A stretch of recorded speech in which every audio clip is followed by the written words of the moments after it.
Ang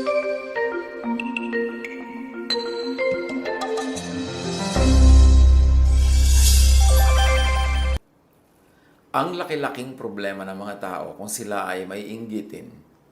Napakalaking nawawala na kapayapaan, katahimikan, at mga pagkakaibigan at magandang samahan pag nagkakaroon ng inggitan. Parang kalawang na sumisira sa bakal, ang inggit ay sumisira sa pagkatao, sa behavior, at pati sa pakikipagkapwa-tao. Ang ating pag-aaral ngayon, pinamagatan nating inggit pa more. What are the roots and fruits of envy? Kasi ang envy, cyclical. Yung pinanggagalingan nito, mamumunga at yung bunga, magiging bagong tanim na naman ng bagong inggit, paikot-ikot, kaya cyclical ang root and fruit of envy. One feeds the other. Ang isang fruit at root ng envy ay covetousness, paghahangad sa hindi deserved. Desiring what one does not have, earn, or deserve. Acts 13:45, when the Jews saw the crowds, they were filled with jealousy. They began to contradict what Paul was saying and heaped abuse on him. Yan sa religion, dyan napakaraming mga seloso at mga inggitero at mga covetous at envious. Katulad niyang si Paul, nung maraming nakikinig sa kanya, nagkakaroon siya ng maraming mga followers, nainggit sa kanya yung mga Jews. So ang ginawa ng mga ito, siya ay pinaulanan ng mga pamumula, paninira, at kung ano-ano pang mga pangongontra. Itong envy, very true to all, but also kahit and especially sa religious circles. Kaya sa religious groups, marami ang mga siraan, batuhan, awayan, kasi nagkakaingitan sila pagka mayroong isang group na lumalaki, isang teacher na dumadami ang nakikinig, naiinggit naman yung iba. Another root and fruit of envy is jealousy. And again, root yan, fruit pa rin. Yung magselos, manibugho, and indulgence in controversies and malicious talk. Pagka ang tao naiinggit, siya ay nagsisimula o sumasali sa mga usapang malisyoso, paninira sa kinaiinggitan. At ang pakikinig naman at pagsali sa ganitong mga usapan ay maaaring maging pasimula na naman ng ibang envy of the same people or of other people who are hearing it at maaaring magbukas sa kanila yung ideya na dapat silang mainggit. 1 Timothy 6:4, they are conceited and understand nothing. They have an unhealthy interest in controversies and quarrels about words that result in envy, strife, malicious talk, evil suspicions. And again, this is especially true among very religious people. Ang pag-aaway-away nila tungkol sa words, sa meaning ng words, interpretation and application of words. At yan, malamang ang pinanggagalingan, envy. Kasi kung wala namang nakikinig sa isang leader, wala naman siyang follower, hindi naman siya kinikriticize ng iba, hindi siya pinapansin. Pero oras na dumami ang nakikinig, dumadami din ang critic. So obviously, merong envy involved. Again, sa ganitong kind of evil talk, mahilig dito ang maraming religious experts. Now, what are the signs of envy?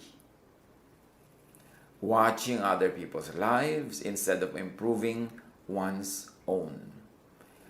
Ito isang grabing aspeto ng inggit.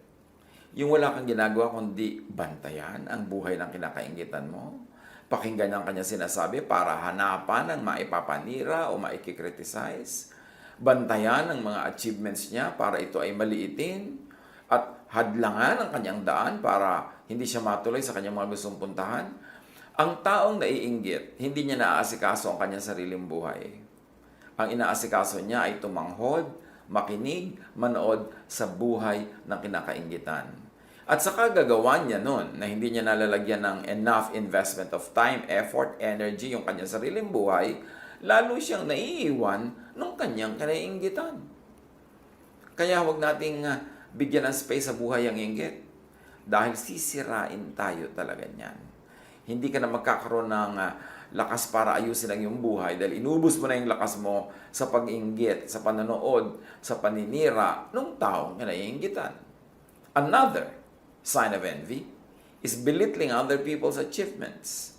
Yung alam mo na may na-achieve siya, meron siyang magandang nagawa, pero binabaliwala mo, pinapaliit mo yung malaki niyang ginagawa, nagbubulag-bulagan ka sa magaganda niyang nagagawa. Yan ay sign of envy. At yung maligning others, especially achievers. Yung pagka may ginawang magandang 10 ay ang hahanapin mo, yung isa o dalawang hindi maganda, o yung hindi nagawa, o sisiraan mo siya. Kung hindi mo masira ang kanyang achievement, at sisirain mo ang kanyang pagkatao, ang mga bagay na may kinalaman sa kanyang personal na buhay, these are all signs of envy. At bakit natin ito pinag-uusapan? Kasi pwedeng tayo mismo nagiging biktima ng pagiging mainggitin, o tayo ang sinisira ng mga naiinggit. And in that case, hindi mo dapat pansinin ang mga naiinggit sa'yo. Basta malinis ang iyong konsyensya, ang iyong budhi ay nakasang-ayon sa magandang kalooban ng Diyos. You can look into God's face in spite of what your critics tell you because alam mo na malinis ang iyong puso, tama ang iyong ginagawa. Although hindi ka perfect, pero generally maganda at mabuti ang iyong ginagawa. Huwag mong pansinin ang critics. Uubusin nila ang iyong lakas. Uubusin nila ang iyong energy at maging ang iyong vision for a fruitful life. So kung yung mga inggitero, lagi nilang binabantayan kung ano ang ginawa mo, huwag mo namang bantayan at hintayin marinig ang mga report kung ano ang sinasabi tungkol sa iyo ng mga naiinggit sa iyo. It will only make you feel bad. It will only negate you from your good race that you are running well. Kaya dapat huwag pansinin ang mga naiinggit. Makinig sa criticism nila dahil baka merong totoo doon, matuto ka, ma-improve mo pa lalo ang buhay mo. Pero otherwise, don't be affected by what envious people say about you. What are the fruits of envy? Needless hard work. Maraming mga tao, kaya lang nila gustong maging number 1. Halimbawa sa school, hindi dahil uhaw sila sa karunungan, hindi dahil gusto nila matuto. Gusto lang nila, sila yung panalo. O yung iba, naghahabol. Pagod na pagod kahahabol. Hindi naman talaga hinahabol ang karunungan. Ang hinahabol ay mas mataas na grade doon sa taong gusto nilang talunin. Ganyan din sa politics, ganyan din sa negosyo, sa hanap buhay, sa anumang timpalak ng buhay na mayroon nagko-contest. Yung naghahabol ka, pagod na pagod ka, talaga bang gusto mong habulin yan? O meron ka lang gustong lampasan na tao? At kung yun lang, sayang ang pagod, sayang ang buhay, sayang ang panahon na nagtatatakbo kang manalo sa isang karera na hindi mo naman talaga gusto yung finish line, gusto mo lang malampasan yung ibang tumatakbo. So, needless hard work. Ecclesiastes 4:4. And I saw that all toil and all achievement spring from one's envy of another. This too is meaningless at chasing after the wind. Yung meron ka lang inggit sa kapitbahay mo, kaya yung bahay niya 2 palapag, ikaw kailangan talagang 3.5 floors para mas mataas, kahit tumatagilid na, natutumba na yung bahay mo.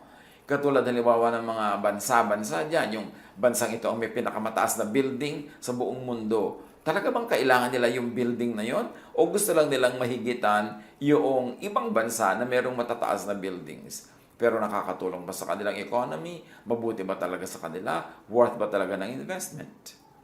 Yung ikaw ang merong pinakamahabang bahay sa inyong kalye, yung ikaw ang may pinakamaraming sapatos o damit, yung ikaw ang may pinakamaraming members kung yan ay club o group o church, yung ba talaga ang yung goal o meron ka lang ibang gustong madaig? Importante na suriin natin ang ating sarili. Kasi ang kapayapaan ng Diyos, ang katahimikan ng buhay, wala sa contests, wala sa inggit. At manalo ka man sa contest ngayon, bukas may contest na uli, you have to defend your crown, former ka na, hindi ka na incumbent. Tapos ka na, so sandaling-sandali ka lang naging number 1, tapos may dadaig din sa'yo. Pero how much did you have to pay for this? Siyempre, meron naman mga nagiging number 1 dahil talagang natural lang magaling talaga sila. Kahit anong gawin nila, magiging number 1. Then that's fine. O meron naman talagang gustong-gusto nila yung ginagawa nila, kaya nagsikap silang mabuti. Naging number 1 tuloy as a result. Pero yung gusto mo lang maging number 1 for the sake of being number 1, for the sake of overtaking everyone else, it's not worth it. Sayang. Sayang ang childhood na hindi naging child yung bata dahil sobrang pinagko-compete ng magulang. Sayang yung youth na hindi ka naging youthful dahil sobra ka nag-mature agad para maging ikaw ang youngest lawyer or youngest doctor or youngest anybody in your profession. Ang tanong lang ito masaya ka ba? Sumaya ka ba? At patuloy ka bang pinapasaya ng iyong number 1 position na yan? Don't do anything out of envy. Huwag kang gagawa ng anumang bagay para lang meron ka mga kapwang madaig. Hayaan mo sila. Kasi yung iba na talagang mataas ang posisyon nila sa kanilang larangan na pinili sa buhay, kasi line nila yon, natural talent nila, o gustong-gusto nila talaga. Kung ikaw, gagawin mo lang yung sobrang pagod, yung sobrang hirap, dahil lang gusto mong may madaig na tao, pero yun namang achievement by itself is not really your joy, it's not a good way to live. It is a waste of time. It is a waste of energy. Ano pa ang bunga ng envy? Evil practices and disorder. Pagka may inggitan, may evil deeds, may evil practices, may kaguluhan. Kasi ang mga naiinggit, nawawalan niya ng katwiran. Makapanira lang kahit pati sila masira. Ang inggit ay parang acid. It destroys its container more than the one for whom it is being stored. James 3:16. For where you have envy and selfish ambition, there you find disorder and every evil practice. Kahit sa loob ng tahanan, dapat natin itong bantayan. Mga kumisan, magkakapatid na nagko-contest. Mga magkakapatid na nagpapagalingan, nagsisiraan sa isa't isa. Dapat hindi ka na sa bahay.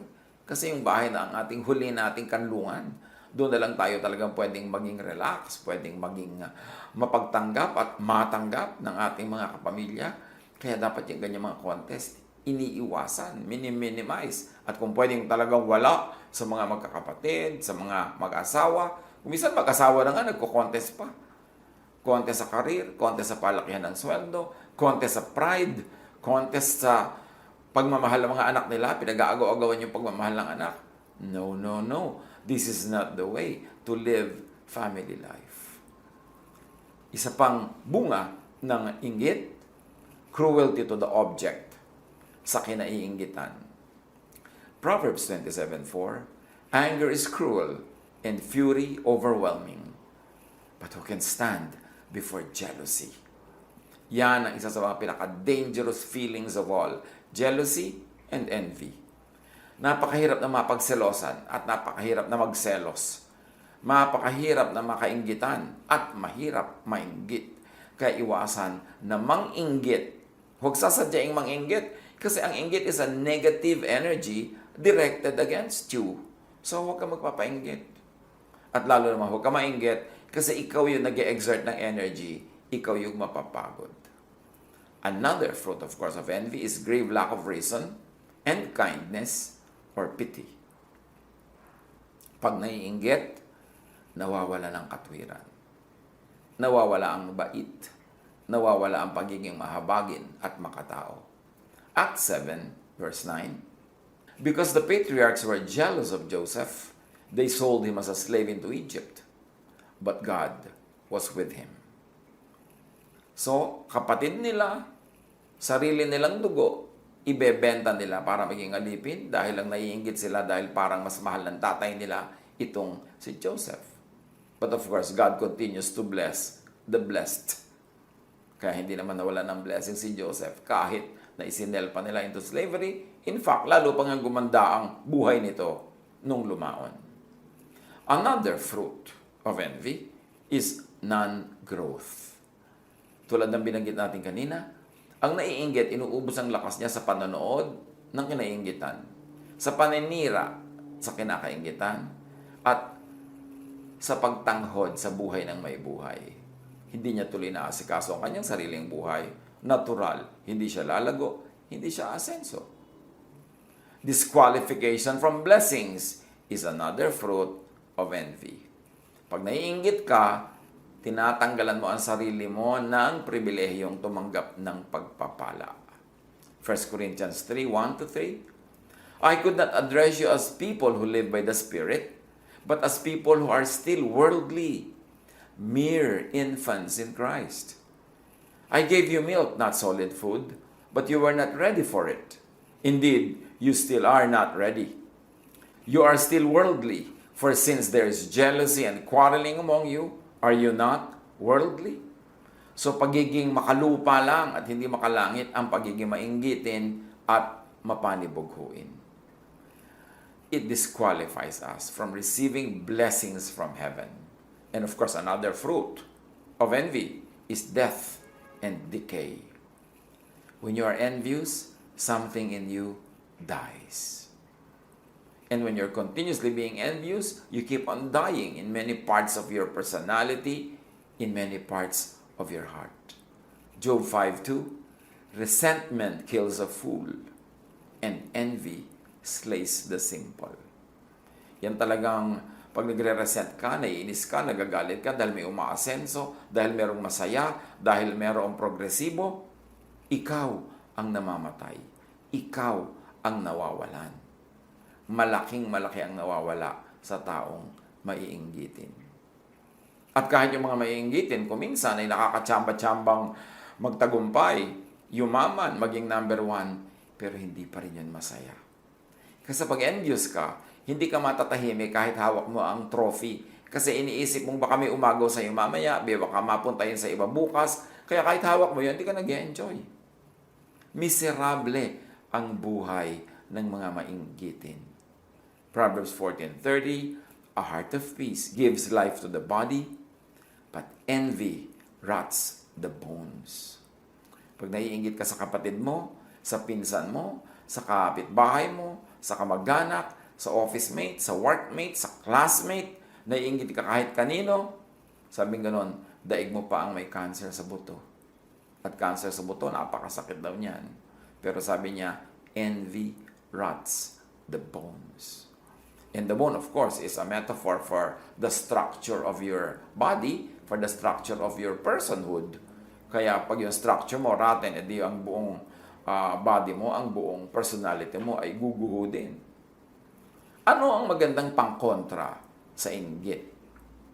Wala nang dadaig pa sa love. Love for God. Pagka mahal mo ang Diyos, walang space yung mainggit ka pa sa iba. Kasi napupuno ka ng pagmamahal mo sa Diyos. Love for God's work and for other workers. Love for what is good.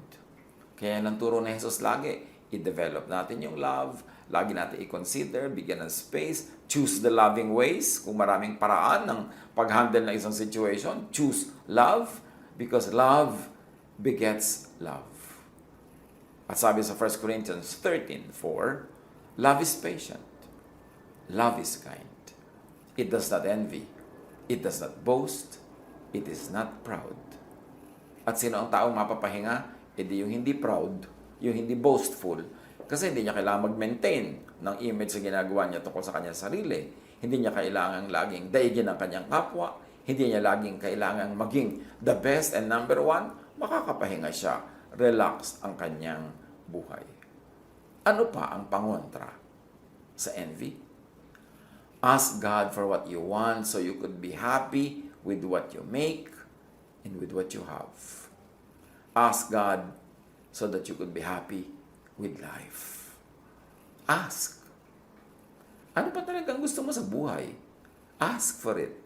Kung gusto mo ng bola, ask for it. Huwag mong agawin yung bola ng iba, huwag mong sirain yung bola ng iba, at huwag mong siraan yung iba dahil magaling silang maglaro ng bola. Ask for what you want.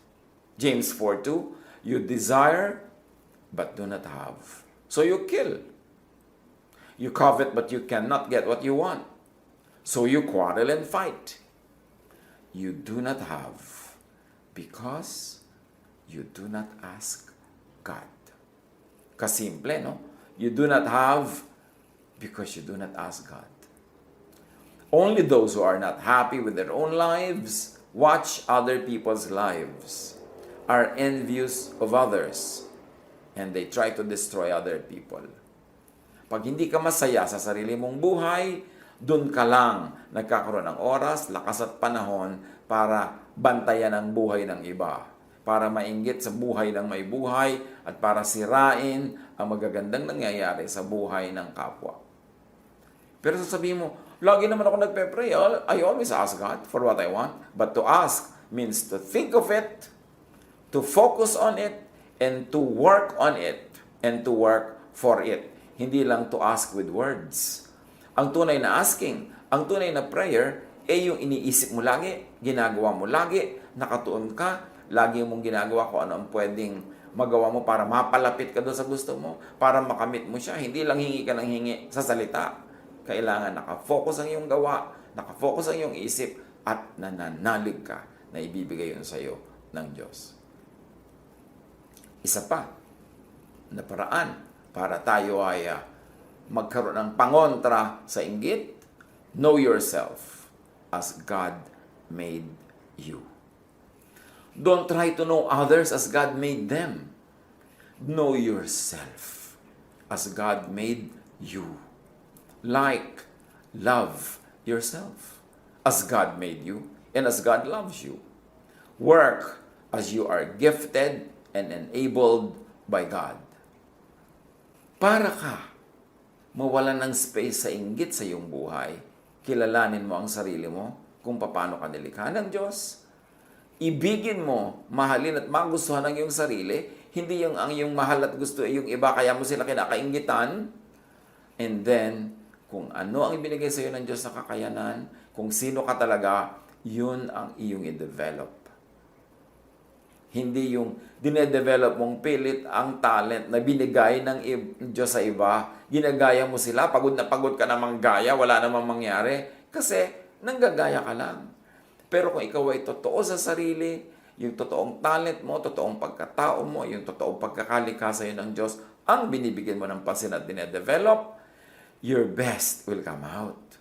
So, stop watching other people's lives. Stop imitating others. Stop trying to be what you are not. And begin by being yourself.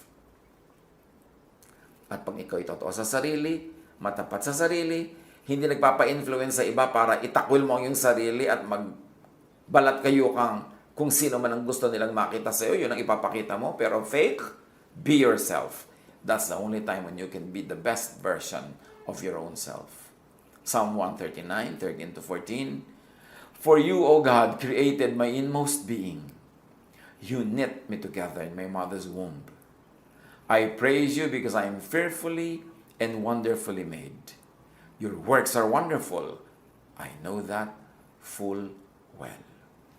So, ang sinasabi niya sa Maker, nilikha niyo ako, kayo ang bumuo sa aking pagkatao, kayo ang tumahi, nag-weave, kayo ang bumuo sa akin. Therefore, magaling ako, maganda ako, mahusay ako, kasi kayo ang gumawa. Not because of me, but because of you, O God, my Creator. Psalm 139:16. Your eyes saw my unformed body, O God. All the days ordained for me were written in your book before one of them came to be. So, hindi ito exact kapalaran na pati kung sinong mapapakasawa mo sa kapagtitira, Diyos ang nag-decide. Hindi itong ibig sabihin nun. Pero ang sinasabi lang dito, kayo ang lumikha sa akin at alam nyo kung ano mangyayari sa buhay ko kasi nilikha nyo ako na ganito o ganyan. So kung nilikha nyo ako na magaling sa math, alam nyo na dapat po magiging mathematician ako. Nilikha nyo ako na artist, alam nyo na dapat magiging artist ako at doon ako magiging mabunga, doon ako magiging masaya pag naging totoo ako according to your design. And that's what it means. All the days ordained for me were written in your book. Pero kahit inordain ng Diyos na ikaw magiging artist, pag hindi mo din-develop yon o may mga pumigil sa'yo at nagpapigil ka naman, pwede mong ibahin ang mangyayaring detail lang yung buhay kasi meron ka ring free will, meron kang prayer power. At sabi nga ni Jesus of prayer, ask this mountain to move and it will. So, pwede mo ring ibahin ang nangyayari sa iyong buhay kung pagtutuunan mo ng pansin, iisipin mo, ipapanalangin mo, at pagtatrabahuhan mo. Pero bago ang lahat, kilalanin muna ang sarili.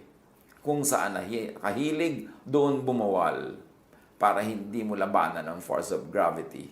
Kung saan ka naka-incline, doon ka in-incline ng Diyos, doon ka mag-incline, doon ka magiging best version of yourself. And when you are fruitful, when you are productive, when you're happy with yourself, you will have no space for envy. You will have no space and time to watch how others are living their lives because you're busy bearing fruits, you're busy growing, you're busy being happy. Kung ikaw ang kinaiinggitan, huwag sadyaing manginggit. Meron naman kasi mga tao nang iinggit pa talaga. Yung alam na miserable yung married life ng kanyang pinsan, ng kanyang kapatid, display pa ng display kung gaano sila kasayang pamilya. Hindi naman masama na masaya ka, hindi naman masamang makita yan. Pero let's be sensitive to others na alam nating miserable sila para mo kinikiskisan ng asin yung kanilang buhay na buhay at dumudugong sugat. Pagka ipinapakita mo palalo kung gaano kakasaya sa buhay mo, kung gaano sila kamiserable. Huwag sadyaing manginggit. Kasi pwede kang sirain ang naiinggit sa'yo. Pwede kang siraan, pwede kang gawa ng masama. So why will you want that? Try to lay low. Pagka ikaw ay masyadong fruitful, productive, tapos naliligid ka ng mga taong hindi fruitful and productive, medyo manahinahimik ka. At pag may naiinggit sa'yo, huwag pumatol. Huwag makipag-contest. Don't prove yourself. You don't need to. Huwag mo nang tapakan pa yung nasa baba na nga. At sa mga inggit, huwag magsayang ng panahon at lakas sa kapapanood ng buhay ng kapwa. 1 Thessalonians 4:11, make it your ambition to lead a quiet life. You should mind your own business and work with your own hands. So dapat daw, tahimik ang buhay mo. Tahimik in the sense na hindi ka gumugulo sa buhay ng iba, hindi ka nagpapagulo sa kanila, so tahimik ang buhay mo. At atupagin mo sarili mong buhay, sarili mong profesyon, sarili mong trabaho o negosyo, sarili mong pag-aaral, sarili mong project. At gawin mo ang lahat ng yan using your own hands. Yung hands mo, gawin mo sa productive work. Gamitin mo yan sa pagiging productive, hindi sa pagiging destructive. Atupagin ang sariling buhay, projects, paglago, at pamumuga. At kahit sa church life, atupagin ang sariling ministry. Huwag yung ministry ng iba. Kung ikaw ay minister, ikaw ay leader, ikaw ay religious or spiritual leader, huwag mong ubusin ang lakas mo sa paninira sa ibang leaders, sa pagkikriticize, sa pagpuprove na tama ka. Yung mga katuruan mo, buhay mo, bunga mo, yun ang magpuprove na tama ka. Hindi mo kailangang i-compare sa iba. Hindi mo kailangang siraan yung iba dahil lang sila ay productive, mabunga. Magbunga ka dyan ng sarili mo para tahimik ang iyong buhay at hayaan mo siya. Atupagin ang sariling love life. Yung iba naman kasi nakikialam pa sa love life ng may love life kasi malamang wala siyang love life. Kasi kung masaya ka sa love life mo, ba't ka maninira sa love life ng iba? So, pasayahin mo ang sarili mo. Gawin mo ang sarili mong lovable. Find someone to love. At huwag kang manghimasok at manggulo sa mga nagmamahalan. At ganun din, atupagin ang sariling godliness and holiness. Kung godly ka, kung holy ang iyong buhay, huwag kang mambato ng kapwa. Huwag kang tumapak sa mga ikinoconsider mong makasalanan. Huwag kang mag-criticize. Huwag kang mag-judge. Huwag kang rebuke. Tapos sasabihin mo, open rebuke is better than secret love. Which is, of course, obviously, 90% of the time, misunderstood, misinterpreted, and misapplied. At tupagin ang sariling buhay, intindihin ang sariling achievement, maging masaya sa sarili, huwag magsayang ng sariling buhay watching other people's lives. Huwag mainggit, ikaw ang talo.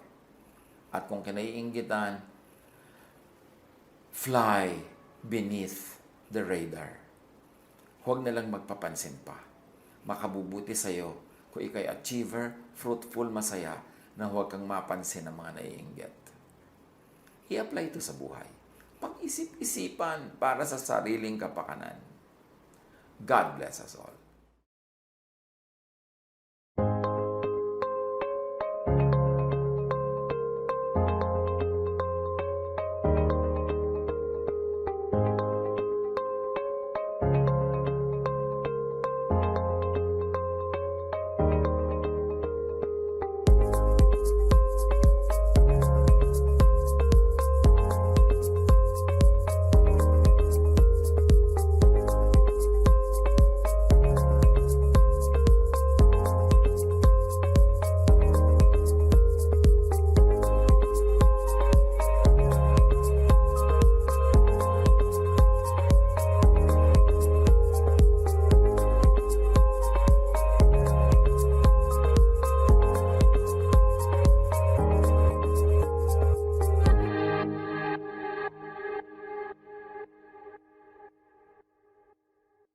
Love to you, mga pamangkin.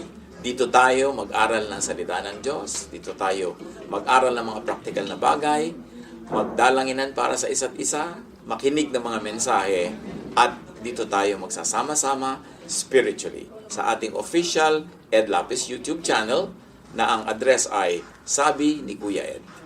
Remember, dito tayo ha, Sabi ni Kuya Ed, ang ating official YouTube channel.